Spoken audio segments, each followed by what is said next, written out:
Kasus yang akan kita bahas hari ini sangatlah memilukan dan juga tragis. Pasalnya, pada malam di kota Yunani, tepatnya di sebuah rumah di Glikanera, polisi menerima telepon panik dari seorang pria muda.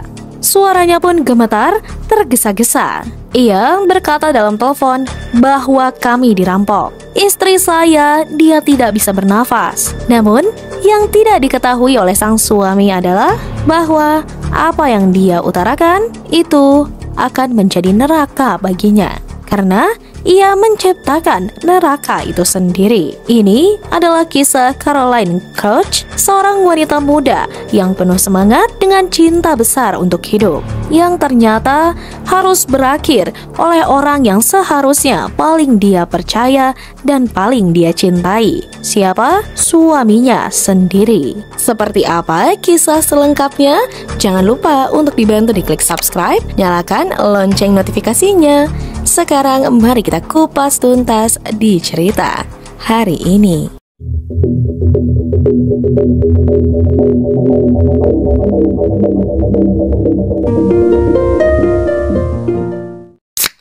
Caroline Crouch lahir di Inggris tahun 2001, tapi ia dibesarkan di Yunani sejak kecil.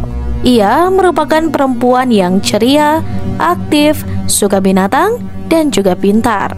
Bahkan, Caroline memiliki sabuk hitam di taekwondonya. Jiwa petarungnya ini pun bukan hanya tentang fisik, namun tentang semangat hidup. Waktu Caroline masih remaja, ia bertemu dengan seorang pilot helikopter yang bernama Babis Anagnos Topoulos. Bedanya, umur Caroline dan Babis 12 tahun. Caroline waktu itu masih berumur 15 tahun, sedangkan Babis sudah 27 tahun.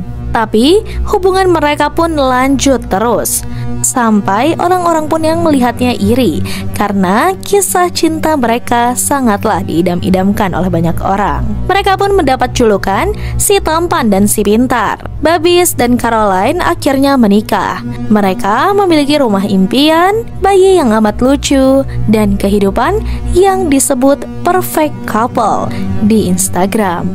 Apa yang tampak sempurna belum tentu itu nyata. Tepatnya pada 11 Mei 2021 pukul 4 pagi, polisi Yunani menerima telepon dari seorang pria yang sedang panik. Ia pun berkata bahwa kami dirampok. Mereka membunuh istri saya, ujarnya. Polisi pun akhirnya segera datang dan menemukan pemandangan yang membuat merinding.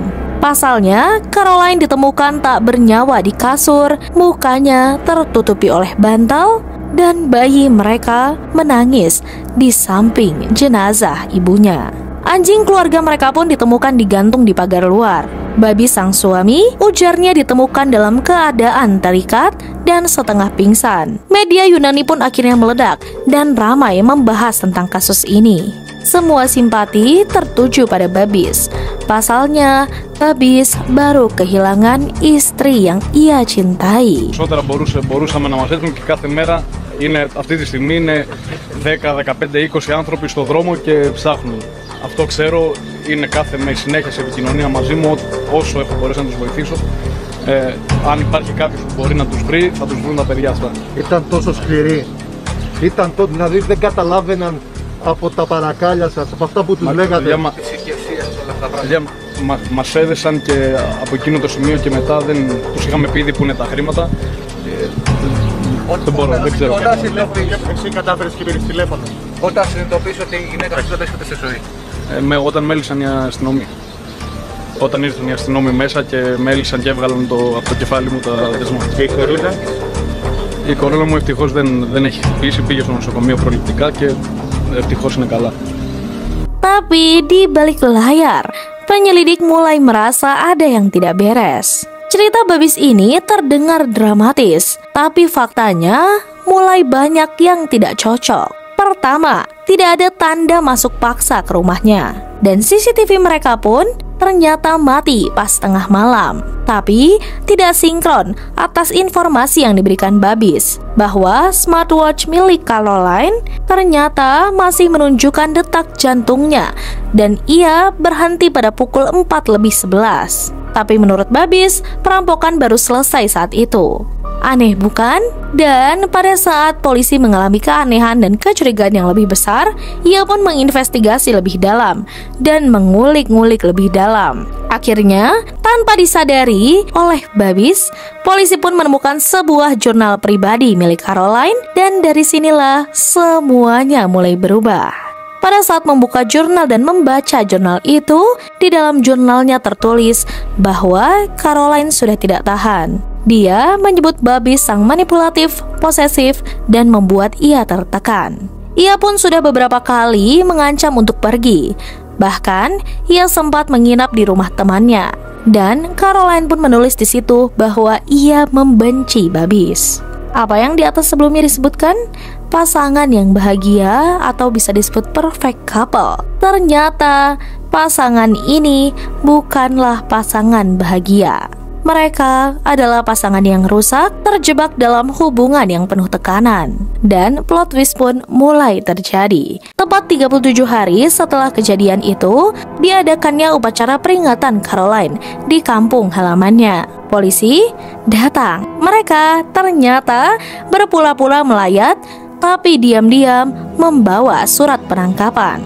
Mereka mau menangkap siapa? Mereka mau menangkap Babis. Dan beberapa jam setelah itu, polisi pun akhirnya resmi mengumumkan bahwa Babis adalah pelakunya.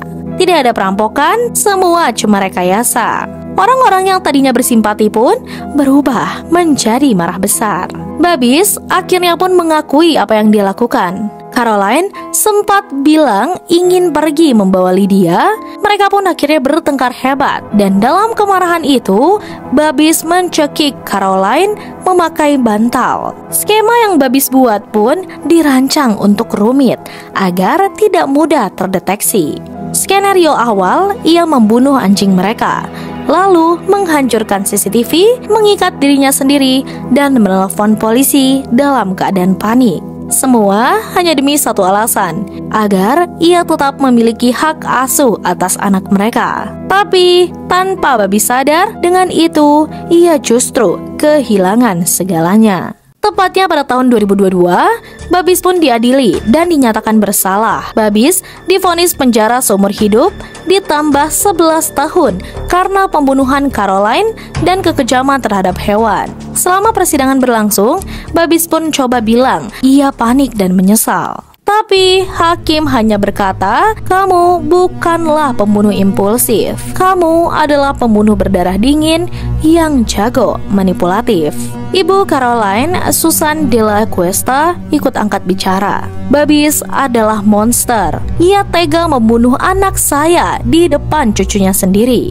Kasus ini pun jelas menuai protes yang besar di Yunani. Rakyat pun menuntut perlindungan lebih kuat untuk perempuan. Pemerintah pun mulai membahas ulang kebijakan soal kekerasan dalam rumah tangga. Dan sedihnya dari kasus Caroline ini, ia yang masih amat sangatlah muda, berusia 20 tahun. Tapi kisahnya menginspirasi banyak orang untuk tidak diam saat berada dalam hubungan toksik.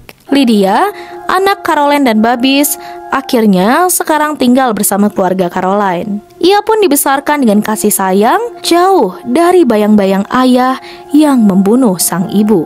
Dan ada pesan untuk kalian. Kalau kalian berada dalam hubungan yang membuat takut, bingung, atau tertekan, segera cari bantuan. Kalian berhak merasa aman, dan kalian berhak untuk hidup. Caroline mungkin tidak sempat untuk keluar, tapi kamu tentu bisa. Jangan tunggu sampai cinta berubah menjadi kuburan. Jadi bagaimana tanggapan kalian? Tulis di kolom komentar. Jika kalian suka, jangan lupa untuk diklik subscribe, like, share, dan nyalakan lonceng notifikasinya. Tetap aman, waspada, dan terinformasi. Tunggu Tunggu next kasus kriminal misteri mengguncang hanya di Weekly Crime Stories. Terima kasih.